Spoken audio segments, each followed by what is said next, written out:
Hello guys, welcome to this new day. जी हाँ दोस्तों, आपको ताज़ा तरीन और अहम तरीन क्रिकेट की दुनिया से अपडेट करते चले इंडिया का प्लेइंग 11।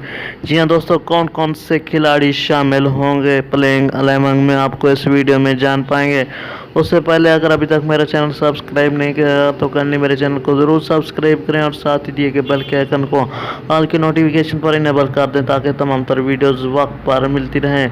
जी हाँ दोस्तों, आपको तफसील की जानब ले चलते हैं। इंडिया का तबाह कुन एशिया कप 2023 का प्लेइंग 11 का ऐलान कर दिया गया है। जी हाँ दोस्तों, सबसे पहले रोहित शर्मा, शुभम सूर्या, विराट कोहली, ईशान किशन, उसके बाद के राहुल, अक्षर पटेल, हार्दिक पांड्या, रविंद्र जडेजा, जसप्रीत बुमराह, कुलदीप यादव, मोहम्मद शामी, मोहम्मद सिराज, शार्दुल ठाकुर, युजवेंद्र चहल।